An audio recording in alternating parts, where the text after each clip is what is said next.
Hello, and welcome to Wyverns Weirdos Fathomless, D&D Podcast set in the world of Fierlor. I'm your Dungeon Master Darby, and joining me as always are Eddie playing Tibble, Mitch playing Nerys, Jake playing Fishman, and Laura playing Rue. Let's jump into it.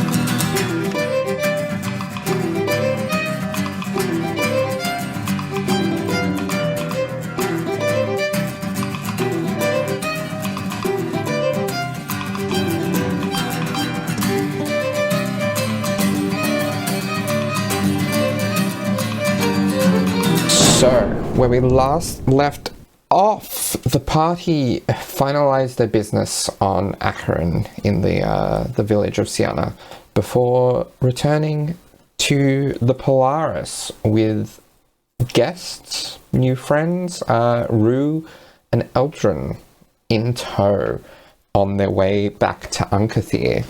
So, this session, we're going to do things a little bit different. As the party kind of make their way back to 𝗖𝗦𝗧 on the island of 𝗖𝗔𝗦𝗧 to report back to their bosses in the heads of Hydra.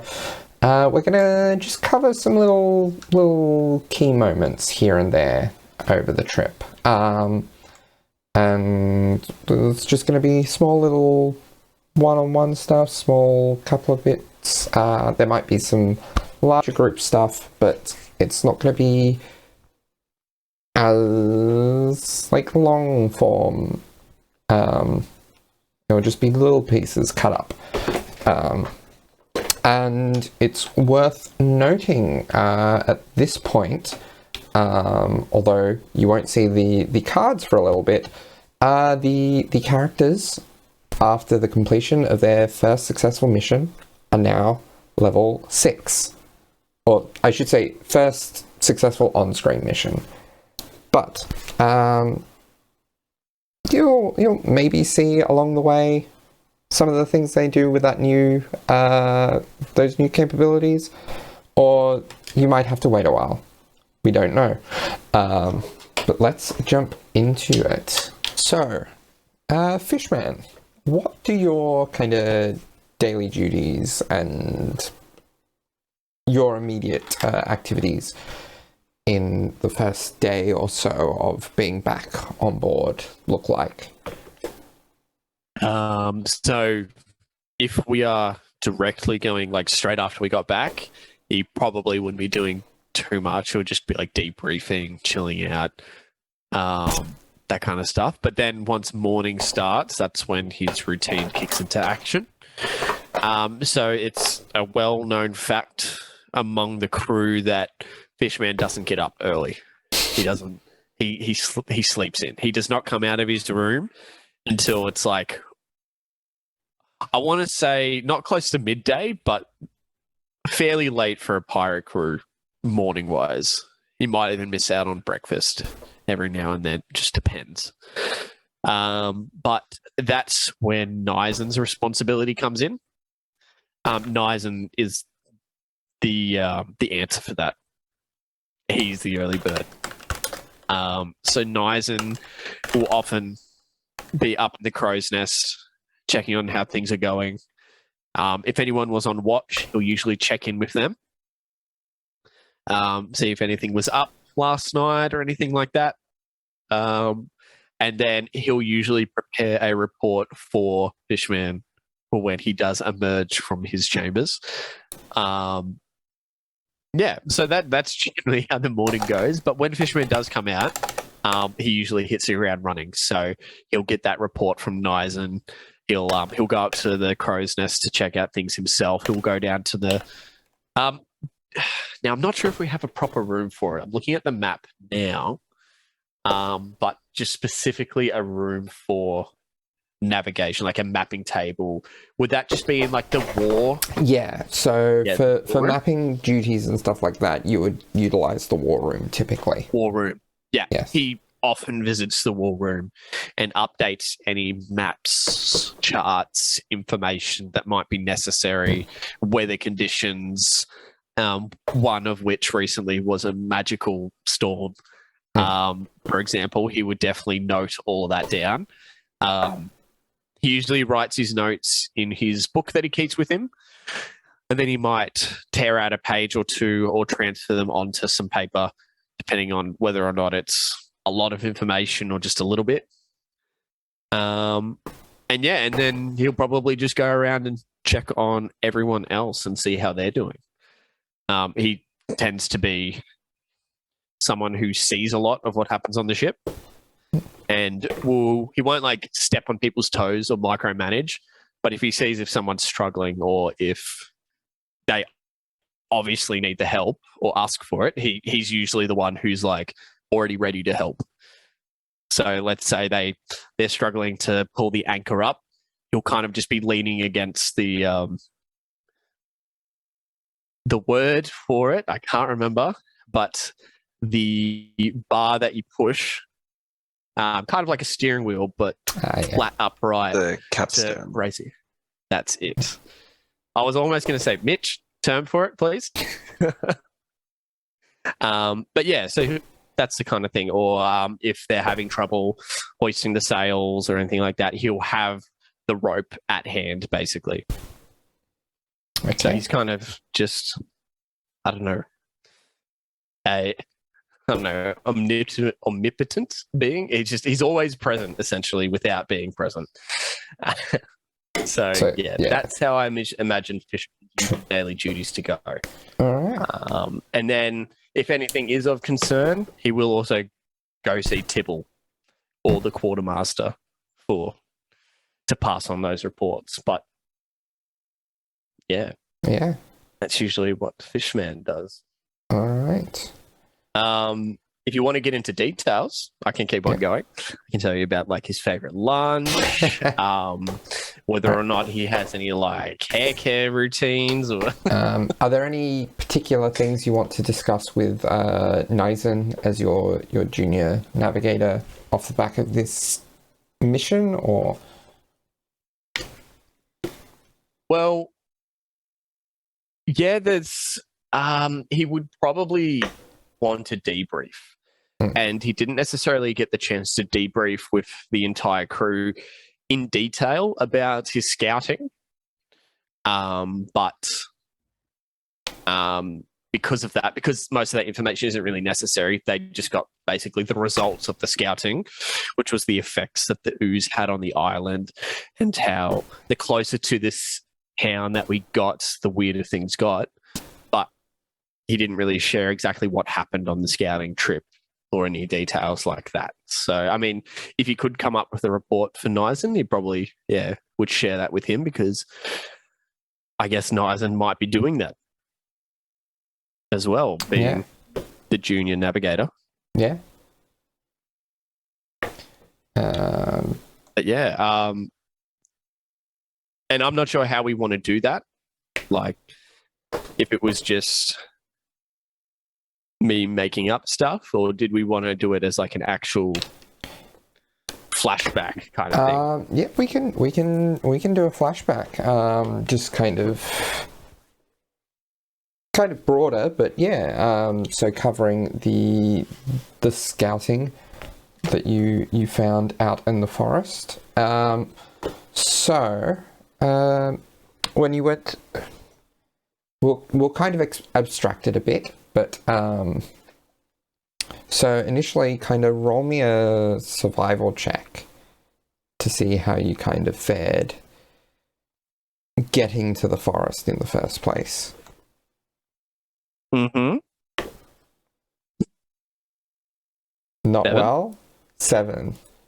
Not the best. No. Not the best. So you obviously survived, but like it was a bit rough. Yeah. Getting there. They'll never realize that I'm actually a second ooze. Okay. So, it takes you a while, but eventually you do manage to make it to the forest.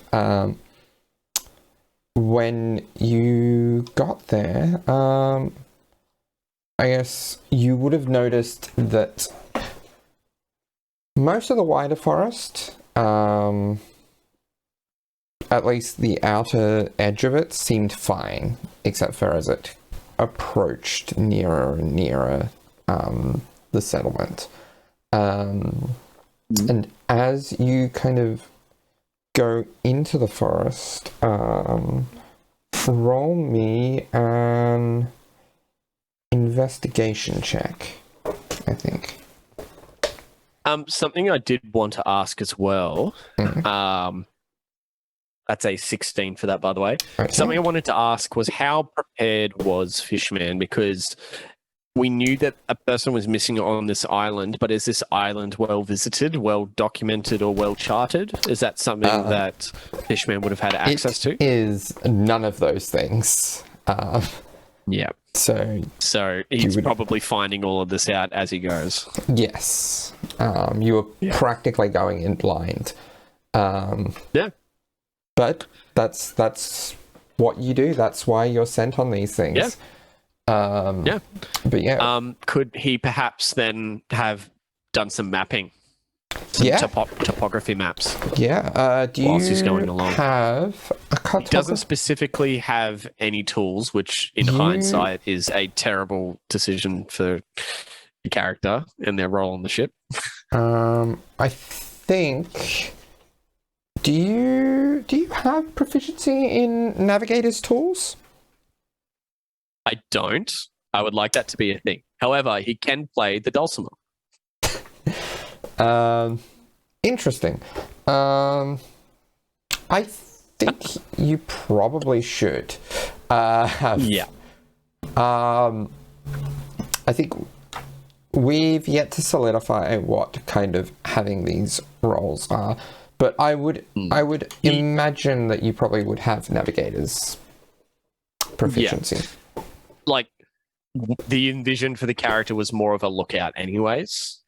And then he kind of just fit into the navigator role just because I feel like that worked better holistically. Yeah. So I guess the navigation part was an afterthought. So that's not to say you can't use navigator's tools, and you probably would have brought them with you. You just don't get to add your proficiency to it. But that's okay. Yeah. Okay. So for the investigation, you pick up a lot of what you're able to put forward to the rest of the crew when you reunited with them. A lot of the region is fine, except for some weird bits of kind of corrupted or dead vegetation that seem to be touched by something unnatural. And he would have been actively using his Speak with Animals spell as well. Just trying to get as much help as he can.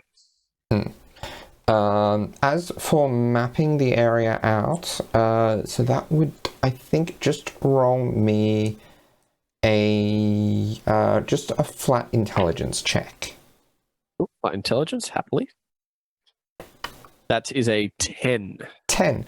You manage to get an okay map of the area. So if you find yourself coming back here, you'll be able to kind of easily enough navigate this area of forest. But you don't really have much in the way of detail. But yeah. So, and just one last survival check.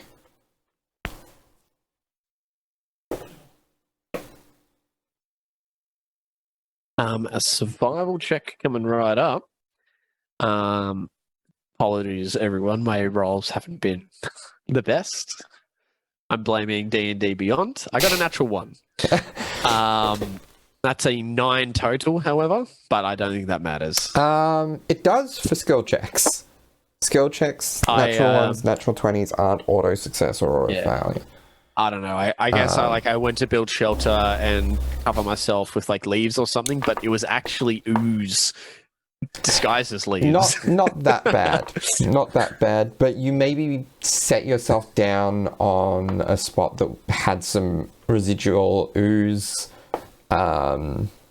that was a bit of an acidic point to kind of rest down on. Yeah. And you had to do a bit of extra work to kind of clear that away once you kind of sat down there, burnt yourself on the acid, and went like, oh, that's something. Let's deal with this. Yeah, if only I had someone who could apply first aid.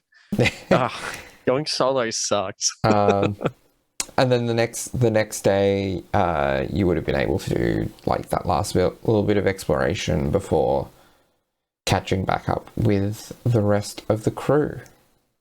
As you did. So, yeah, he didn't do too well, but he made it sound like he did very well. Yes. And after, I guess, sharing all of this with 𝗖𝗔𝗦𝗧, because he wouldn't leave out any details, he would have left in the like parts where he absolutely did stuff up.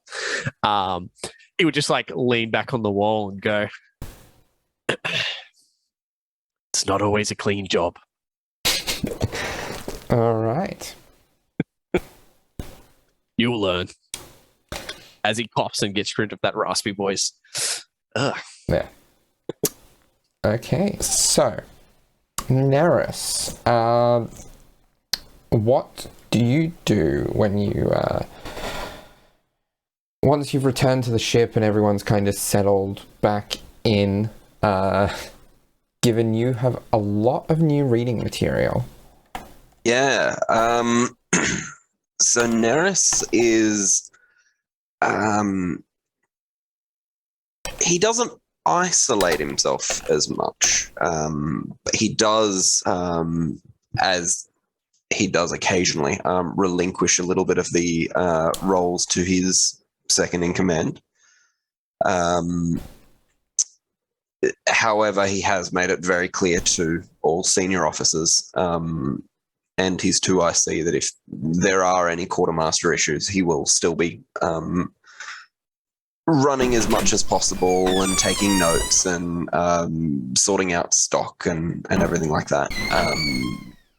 But his primary goal at the moment is to research and find information and learn, basically. His role as the ship's arcane master, basically, is now taking precedence. So he's going to kind of lock himself in his room for the most part. Just kind of doing a little bit of reading on a couple of things. The first thing, he's going to go through his books, because when we were under the in the little undercroft under the church, there were a bunch of books that Nerys kind of panickingly threw into his bag. He's just going to have a quick flick through and see if there's any of those that are of interest. And if there's probably not, he's going to sort of sort them in his bookshelf and then start reading through the notes on like sentient slime creation that he found as well. So yeah, so you threw in the couple that you definitely knew what they were.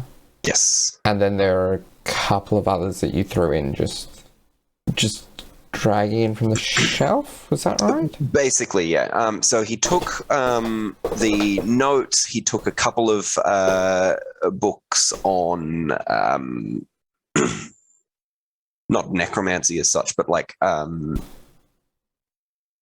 sentient being creation. And there was another book with no face on the cover, which seemed to describe some form of recently ascended deity, which he sort of put off to the side.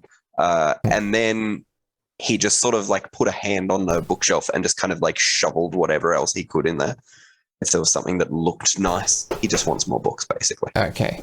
So now he's kind of sorting through those. Yeah, so skimming through the collection, it's a nice little smattering of mostly religious connected texts.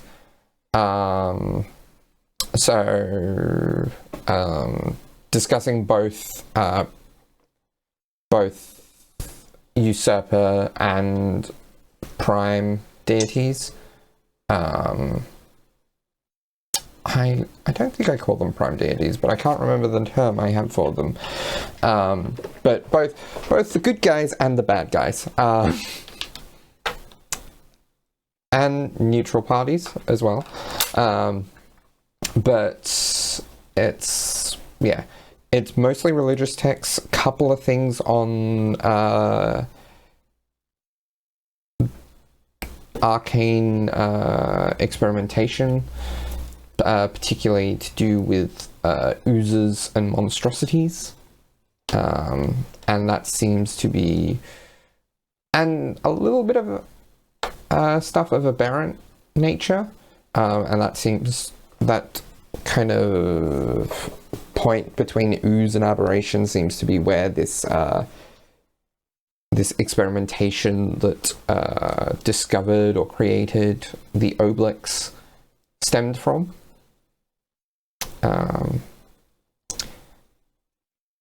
But there are no deep immediately usable secrets that you can glean from, at least from a quick skim. Okay. Then he'll also just kind of compile all the... I believe it was loose notes that he found relating to the actual experiment as such, wasn't it? So he'll kind of compile those, flick through, and he'll actually spend a little bit of time copying a few of the pages. Yeah. And trying to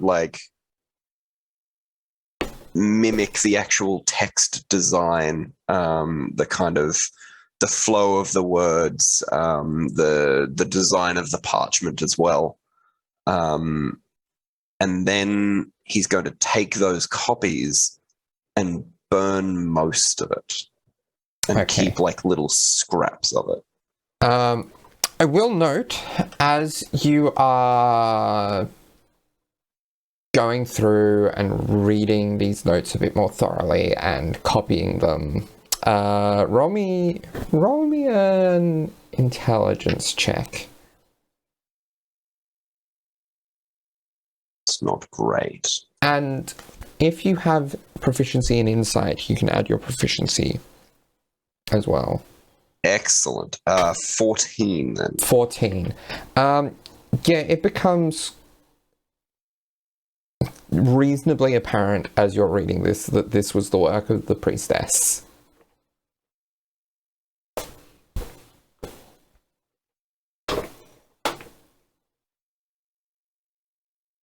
Excellent.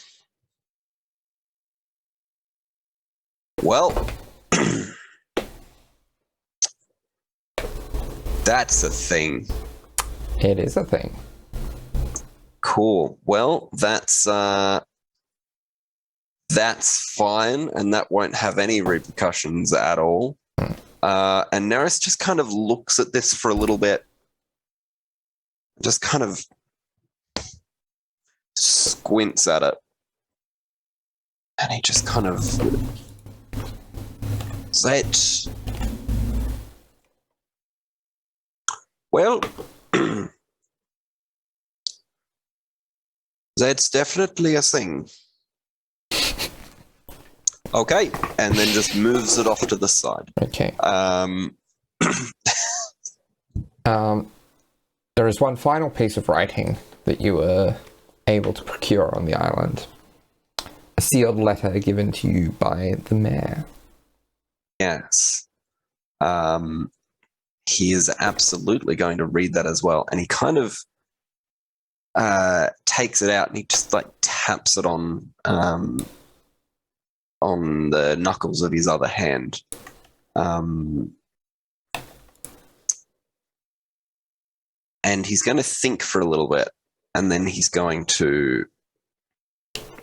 His eyes will just kind of flick up to the door, make sure that it's closed, which it always is, but he likes to check. And then he'll just take out his little gold letter opener and just pop open the seal, get himself all nice and ready, and he will begin to read. Okay. So, you read the following. I want to preface this, what I'm saying here, by telling you that some of this is laced with a degree of speculation. When Rue initially arrived on our island 18 years ago, though they remained dormant until 15 years ago, during an incident in which the island was besieged by elementals, at which point they became active and took a role in helping to heal people here who were injured. Our priest at the time, 𝗖𝗔𝗦𝗧, took Rue in, and often spoke on behalf of them within our community. 𝗖𝗔𝗦𝗧 was a cheerful and caring soul, and Rue was not the only one that he took in over the years. Another castaway eventually washed ashore, an elf named Hale. Hale had a gift for magic, and while they weren't always the nicest, they were confident and charismatic, and Rue often followed him around like a pup would its trainer. In contrast to Hale, Rue has always been a little more inconsistent with their magic, with things sometimes going awry, sometimes causing injury to those nearby. To their credit, Rue is usually quick to remedy the effects of their magic when things go wrong, though this has not tempered folks' concerns. A little over 4 years ago, maybe closer to 5, the two were out exploring or engaged in some similar activity during a severe storm. A search party was sent out to try to find them, and while Rue was found, the only thing left of Hale was a pool of blood and the armband he used to channel his magic. Those that had discovered the site described Rue's eyes as glowing red, typically a sign that something had gone wrong with their magic. I personally do not know what happened that day. At this stage, only Rue remains alive with that knowledge, though I can speak for the danger of their magic when left unchecked. While 𝗖𝗔𝗦𝗧 did his best to defend Rue from accusations of murder, there was only so much that he could say to calm people's nerves, and with Ham being brought into the equation shortly after, it became even harder to assuage folks' concerns. It may have even been because of this that 𝗖𝗔𝗦𝗧 left 3 years ago, though this turn of events aren't without their own rumours of murder being placed upon Rue.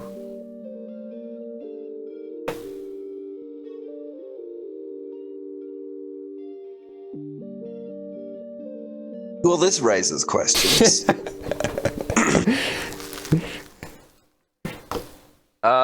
Cool. Well, Nerys is going to sort of pinch the bridge of his nose a little bit, close his eyes, and just kind of like squint.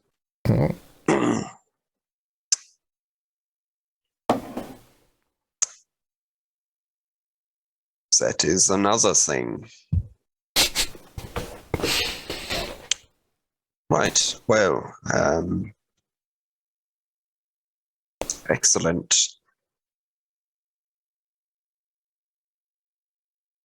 Perfect. And he will move those notes off to the side as well. He'll just sort of fold the letter over and just sort of leave it on his desk. And then he'll start to do a little bit more research into some other things, but he keeps kind of looking over at the letter and then looking up at the door.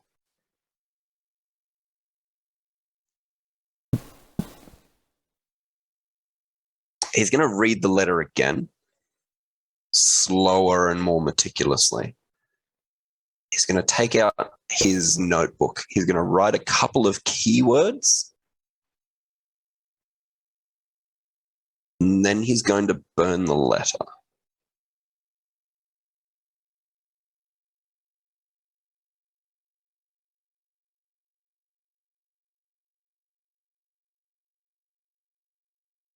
Yeah. So, on board the ship. Tibble, as captain, is there anything you would like to say or do as everyone returns on board the Polaris? So I can imagine that there would be quite a lot of hustle and bustle aboard the ship's deck as the shore party returns. So a lot of the deck crew would be helping hoist up the rowboats and helping bring on both the supplies that were collected by Nerys and Tibble, as well as helping on the new guests. I believe that some of the stronger underlings would have the task of helping lift up. Did we establish whether Ham was in a boat? Or I think we... how did Ham get to the boat, to the ship? They were fixed behind a boat, almost. Yeah, like Half winches, sort of like Yeah. get up, and they can leap a fair bit, I guess. But yeah. Yeah, so once the quite shocked crew takes in not only Tibble and Nerys returning, but the several new guests as well. The two new guests on top of the guests that would have already arrived with the previous boat, they would go about helping hoist up Ham. And once Tibble is on the deck, he will kind of reach out a hand to help Rue across. As redundant as that seems, with Rue being very tall and Tibble being very short, so he'd offer out a hand to Rue and he'd be like, now, dear friend, welcome to the Polaris. And he'd kind of gesture out to the deck, and Rue would see just this movement of all of these varying races of different crew members running about, all different shapes and sizes, all in the hum of a post-mission revelry, helping make sure things are in order, getting things into line. I'm sure a couple of them would come up to Nerys to make sure that all of the requisitions are going to where they need to be and to take account of what is there. And Rue would look up and see the billowing sails and flag of the Polaris with its shimmering blue and its gold accents. And Tibble turns to Rue and is like, well, what do you think? Acceptable for yourself and young Mr. Ham? It's almost quite beautiful. Oh, This is amazing. almost. You're breaking me heart, Rue. Well, Sorry, I should be, it's very, very good, and it is beautiful. Rue, I'd Although rather you it's not lie to me. handsome. You have your opinions of me ship, regardless of what they are, and it's my job to change them. I think I follow, perhaps. I'd It's rather very you be honest grand. with me. I've never been aboard a ship before, so this is interesting. Well, a finer ship you never come across. Now, This is true, and the only ship. So definitely, you're very correct in that statement. Sorry, I'm being strange. This is incredible. Thank you again for welcoming me on board. And Ham, too, of course. well, I'm sure you'll be welcomed with well, the many arms of me crew. Ham may take some getting used to, but they'll The ship I'll kind get of like there. creaks a little bit as Ham kind of just like he's trying to find his little bearings on the board of the ship. And really is a 7-foot tall, black clad, kind of like hunched figure with like long sort of claws, just looking around with like little bright sort of like eyes, which the light behind the glass of the little mask seems to just be like shuttering slightly as he's just turning his head around to look. Deal with that, crew, I guess.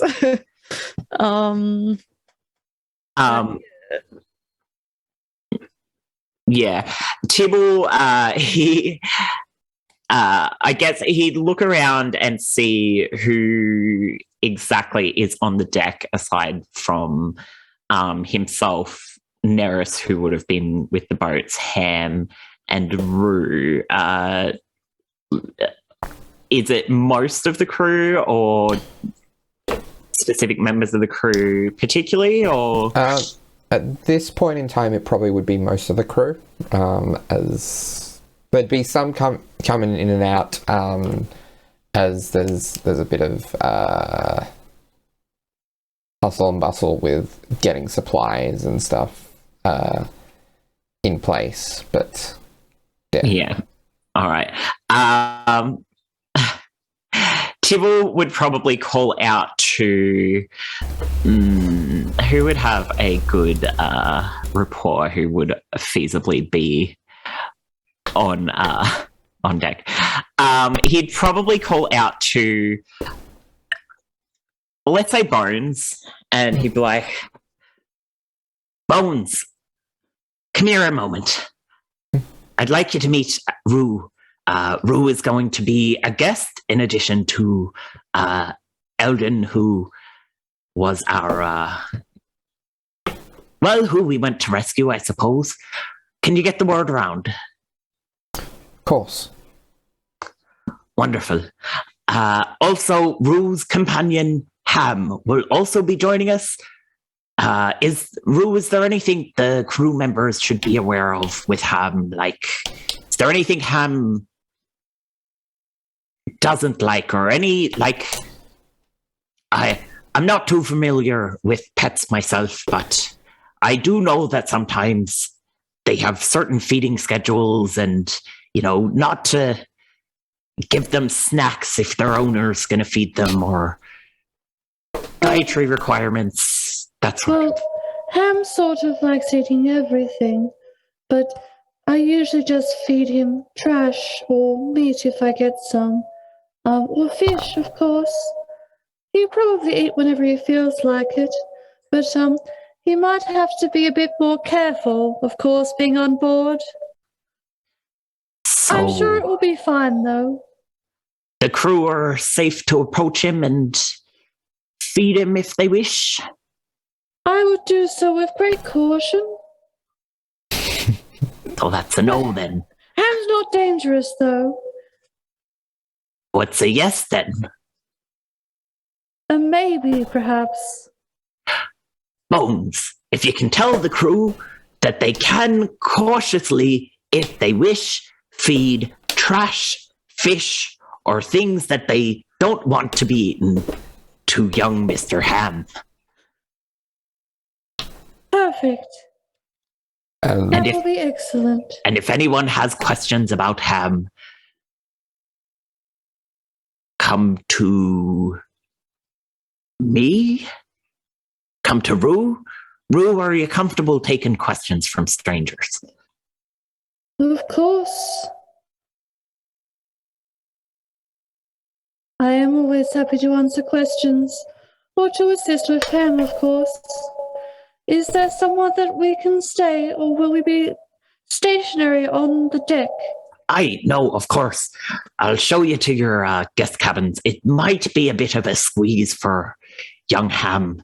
We may have to clear the way a little. I see. Every time he has to come and go from your rooms, but that is fine. It's the crew are used to the quirks of this ship. Ham can make up for my stature, I guess. Good. Well, Yes, I so- appreciate it. And I'm sure you do too, don't you, Ham? I think that means yes. Good lad, Ham. And Tibble once again reaches up and like pats maybe an ankle or a flank or just whatever he can reach on hand. He's like, Yeah. all right, you catch all that, Bones. Hi. Wonderful. If you can pass the word around. Yeah. And also, has Eldren been shown the ship, everything he needs? I have not yet. Eldren, didn't know you were on deck. You're finding it to your liking. It looks sufficient, yes. Well, I was just about to give young Rue and Mr. Ham the tour. Would you care to join us? I would be delighted. Wonderful. Nerys, Captain? is everything all good with supplies and the sort? Do you need me assistance or anything? Thank you, Captain. I believe Miss Fansira and I will make sure that everything is up to standards. Perfect. I'll talk to you later, Nerys. Captain. And Tibble just gives him a nod and he's like, clasps his hands and he's like, right, well then. Once again, welcome to the Polaris. I hope you enjoy your stay. If anyone's rude to you or mean to you, apologies. But they're a pretty good crew, so you probably bothered them first. So just come to me with any of that. They most likely will, so don't pull a I fast one. see. Oh, Rue, you'll be fine. I was mostly talking to Mr. Ham there. You'll behave yourself, won't you, Ham? I think that means yes. Good lad. And Tibble, his eyes, very quickly shift to Eldren and back. He's like, right, yes, okay. So, we are, of course, on the main deck here. As you can see, up there. Sorry. Apologies, that's me. It feels a little bit ridiculous doing this and presenting this to no one, but that's just because I am not of the theatre. So, listeners, please enjoy the Theatre of the Mind as I peruse a map and explain it to fictional characters.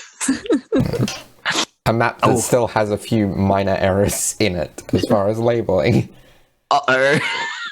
I think it's just what it's only certain types of quarters being mismarked as other types of quarters. So Oh, that'll be just. Rue kind of is sort of again crouching around a little bit more, looking very curiously around as Tibble displays, is gesturing grandly around at this ship, and the hub of activity is the ship is kind of pulling away from the waters. And then just looks down at Ham, and then just looks at Eldren and sort of nods curtly and I suppose we will be fellow guests on this ship. yes, we will. Do you have a particular position that I should refer to you by? No. So just Eldren Forbray, the explorer and stranger upon the island? Just Eldren will do. Eldren, I see. You study animancy, you mentioned. Yes, among other things, but yes, animancy is a current interest of mine. I see. And the kind of light behind the glass of the eyes kind of just flicker a bit. And then Rue kind of like turns back to focus on Tibble as he begins to spiel. So as you can see along here on this main deck, a lot of the, well, I don't want to rank by importance, but we kind of have to rank by importance just based off seniority and importance, you know, but everyone is important. I don't want anyone on this ship to think that anyone's life is more important than the others. They're not. But the most important people are accessible from this main deck. So as you can see on those, for those of you that don't sail, lifty uppy bits where we steer and then where the front of the ship is, beneath those, there are quarters that you can access. Now, I, of course, as the captain, know the proper names for those parts of the ship, but you'll learn them as you go along. No, that's now, fine. At the front of the ship, if you go through here, and he kind of leads through, and he's like, this here, and he like bangs on the door to his quarters. He's like, this is my quarters. I share them with my wife, who I will introduce you to shortly, though. That's nice to hear. Okay. Rue Okay, says, Siri. Thanks. nodding. Who Congratulations. Oh, thank you kindly. Well, she is the sun and stars to my very wavy ocean. Well, she may not be the most thrilled with me when she finds out, well, about Ham, really, which is no trouble. But that's mine to worry about. So if you hear yelling coming from these quarters, maybe just give it until the yelling stops. No, actually, you won't hear yelling. Knock first. If you're coming to visit me, knock first. My wife does, my wife communicates using sign. She is mute. So when she yells at me, it's very loud for me, but not very loud sonically. A different song for her. I see.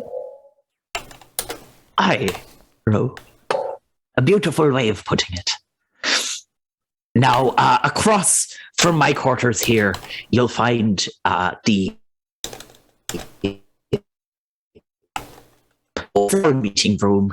We're not a warship. Not really, anyway.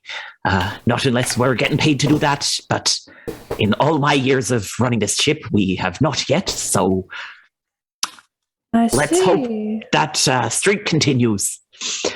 But at the end here, you'll find the armory. Neither of you should really need anything from there.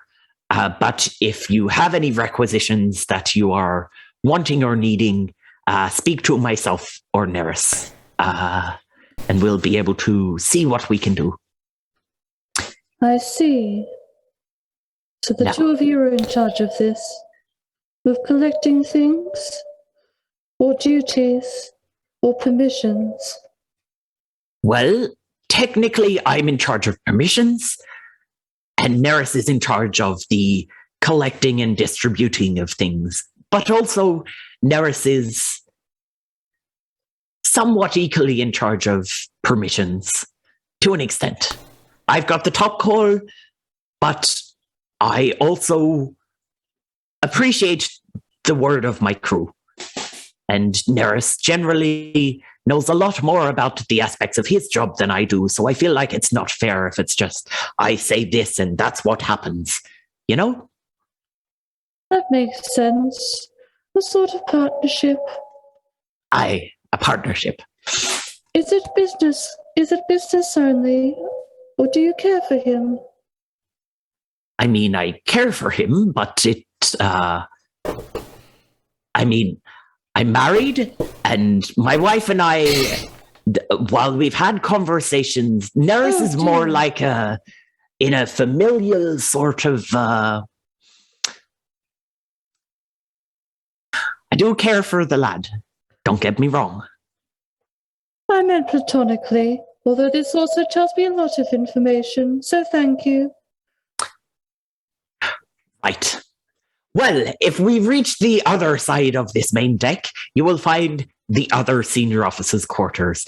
Now, I will ask, while my quarters are a closed, open door, don't bother my senior officers, please, unless they are out and about.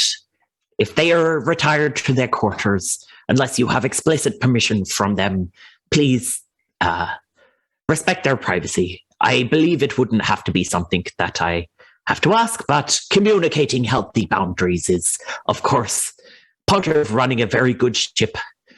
Are you listening, Ham?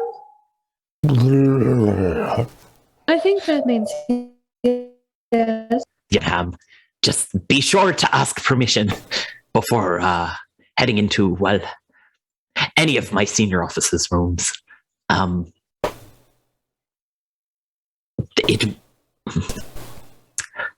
It may seem that one is currently, well, there is one that is technically not in use, but it is in use. And while you wouldn't have a senior officer to ask permission of, I would ask that neither of you venture into those quarters. Unless you have my explicit permission. All right, That's your captain. And he gestures to the door that would have been to Janice's quarters and does like a sad little knock on it. It's like, aye, anyway, down we go. And he leads them down to the first level below deck. Like, excellent. Right, so as you can see, here is the mess. This is the common area of the ship where most of the crew will come to enjoy themselves. Across here, you'll see the hold, as well as, of course, the privy for your business. And next to the privy, we have the medical cabin. So 𝗖𝗔𝗦𝗧, who is our medical officer in charge, she can see to any needs or magical medical requisitions that you may need. So I see. Is she also a medic or a doctor? she's something. You'll understand when you meet her. She's a little. She's. How do I explain? I mean this with the utmost respect for her as a professional and as a co-worker. She's very spiritual, and that is something that comes across in all aspects of her life, including her presence physically being separate from where she is mentally sometimes. I see. But rest assured, she's very good at her job. As long as she can provide comfort, I'm sure she's doing a very good job. I wouldn't say that too loud around Acherin, though.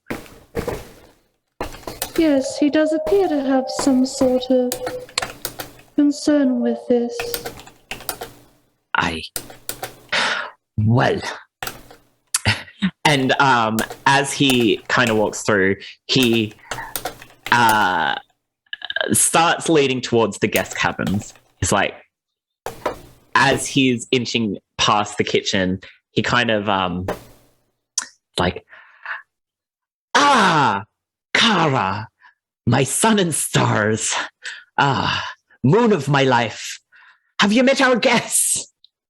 And Kara, who would have certainly heard by now of the large metal What is hair made of? Metal?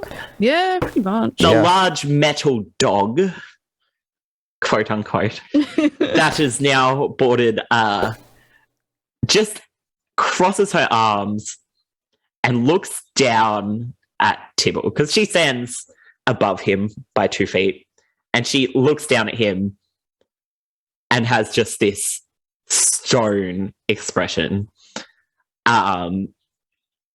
And if anyone was around who knows, who has been sailing with the captain for long, knows that this is not often how Kara would look at Tibble.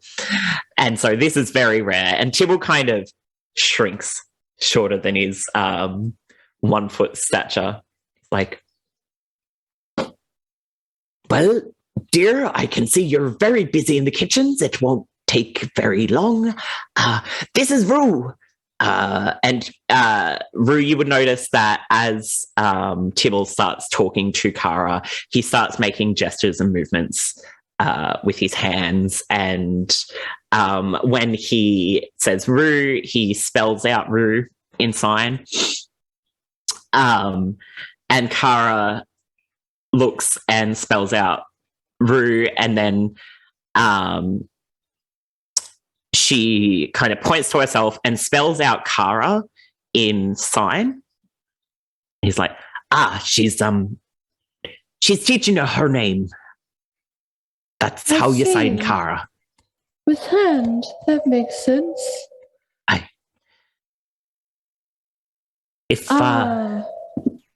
Yes, it would be difficult to interpret otherwise, considering. And like the Rue's like kind of little pointed fingers sort of like gesture to no visible mouth, no visible facial features. And then they kind of just like hunched down a bit more and then try to make the movements that Kara made. But it was probably just very strange. Yeah, so it's very simple, and she might repeat them a few times. And she also does the same with Eldren. And you'll notice that her demeanor completely changes when she's talking to yourself and Eldren, as opposed to when she was looking at Tibble, where she's very, like, does not seem harsh or upset with either of you. And she's very warm, at least in her demeanor. And she signs a couple of things, and Tibble will translate.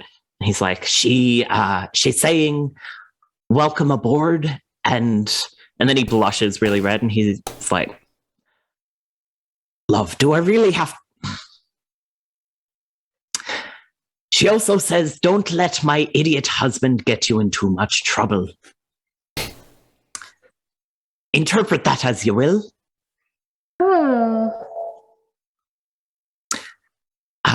Dearest, this is also ham, and he gestures to where ham is most likely sitting like a foot away, maybe getting some attention from some of the crew that are in the mess hall. And Kara looks at ham, looks at Tibble, looks back at ham, and just shakes her head and raises her hands and just walks back into the kitchen. And assuming Alton is back in the kitchens, you would, and if you're watching her, you would see her sign some things at Alton, then shake her head and scribble some things down rapidly on this notebook and like pass them across to Alton, and is throwing like glares at her husband. It's like, This appears to be going well. She's a sweetheart. Honestly, she is. But I'm in trouble, and that's fine. Do you require assistance? No, not at all. Sometimes that's half the fun of it. Oh, this is a fun sort of trouble you enjoy then. No, if there is anyone in the world that I like to be in trouble about, it's her. It's. I'm learning a lot about you, Mr. Tibble. Don't know how you're interpreting that. Eldren, you've been awful quiet, and I don't like that quite either. I'm just observing for now. Ooh. I think I may have picked up little bits and pieces of the language. Wonderful. Well, I'm sure my wife would appreciate any, even attempts at communication in her language. Yes. I think it does seem to be different to any other ones that I've studied, but I have encountered other sign-based languages in my prior studies. Different sign languages are like different regional languages. There are some similarities, but I'm sure with your knowledge you'll be able to pick them up. Yes. Usually, much like our own spoken languages have certain representative sounds, matching the sound to the physical attribute of an object. A lot of sign languages tend to do similar things with a lot of words. So it's usually... You can usually pick up one or two basic things. The mastery is tricky. I'm going to be honest with you, Eldren. You said a lot of pretty words there, and some of them I know the meaning of, but my translation of which is that you and my wife shall communicate quite swimmingly. Anyway, behind the mess here are the guest quarters. Two of them.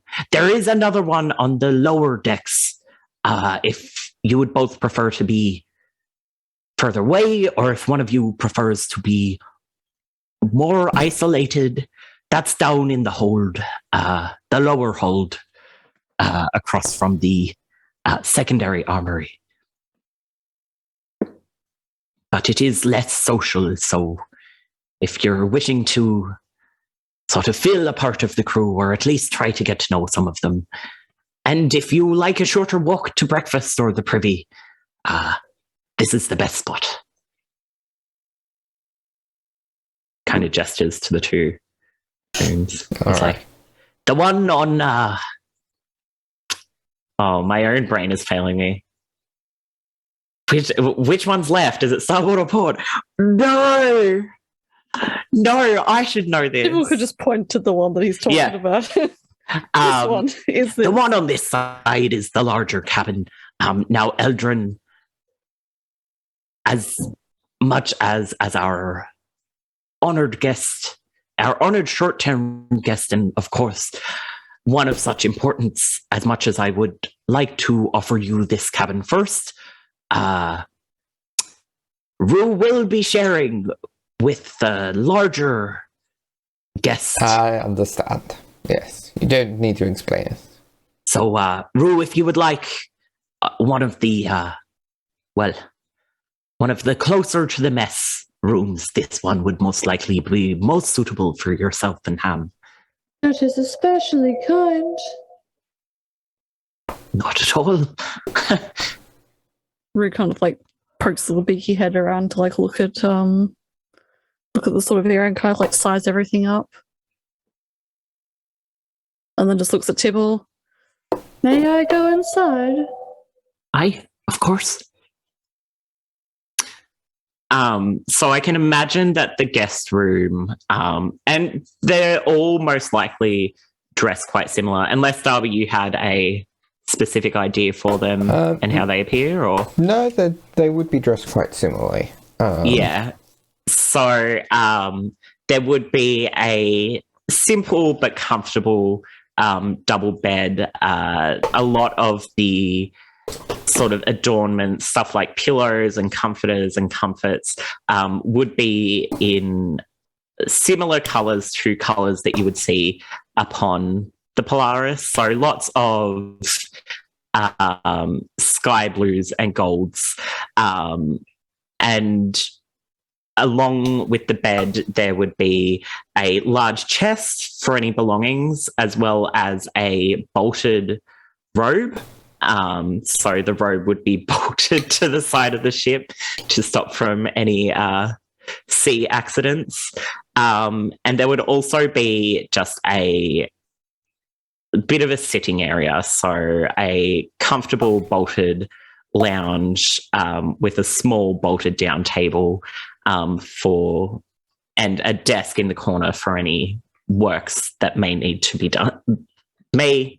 doing. And you would also notice a few porthole windows, and by a few I mean two. There'd be one towards the end of the ship and one on the side, giving you a nice view of the ocean. Yeah, no, Rue just like is very, very, very quiet, and again, like the sort of lamps behind the like glass of their masks just kind of keeps flickering as they're looking around, almost like it's like that's what they're taking in of the whole area. And then they turn to Ham and be like, Well, Ham, this is where you're staying for a while. Remember what I said, you can't dig while we're here. Yes, that's right, young Mr. Ham. It would be much appreciated if you didn't dig, or we'll all be in the drink. And I don't think that many of us would like that.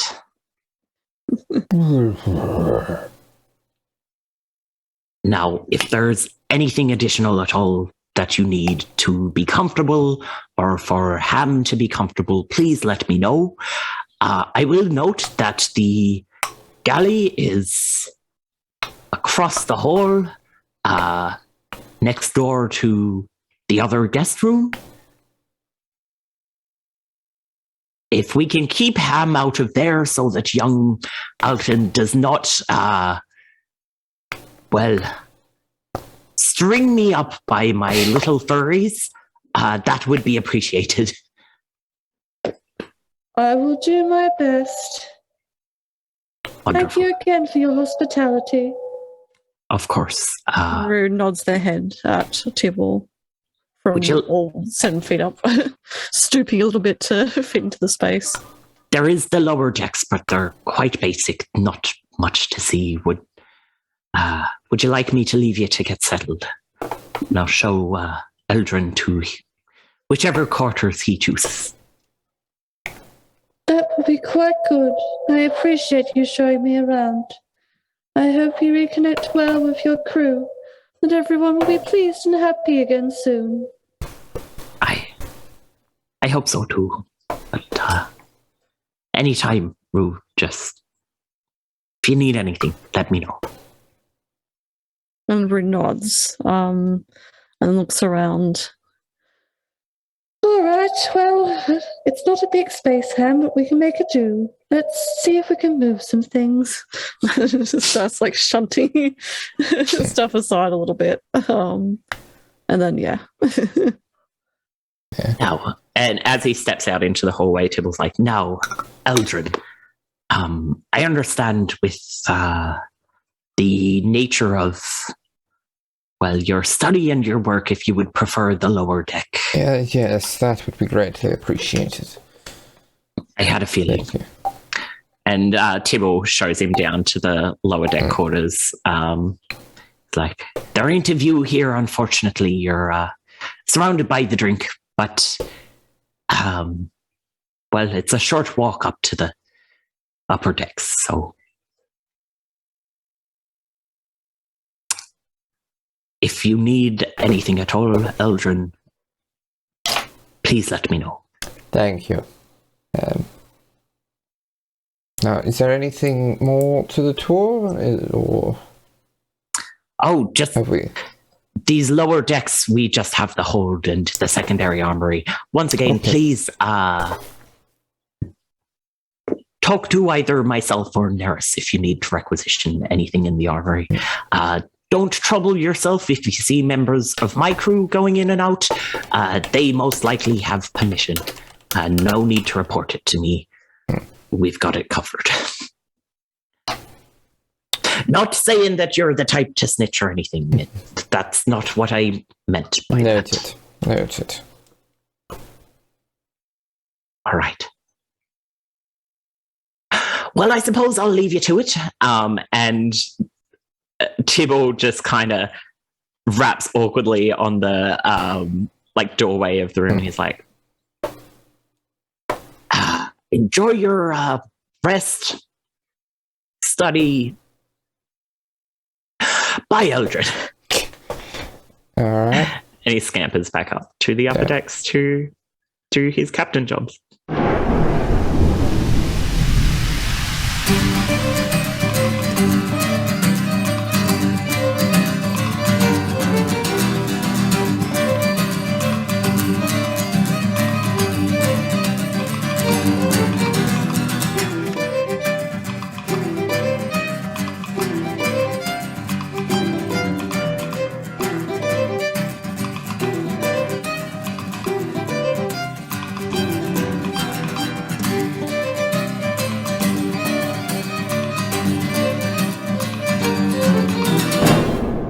Wrap something around your finger really tightly, and then you unwrap it, and all the blood is like on the finger.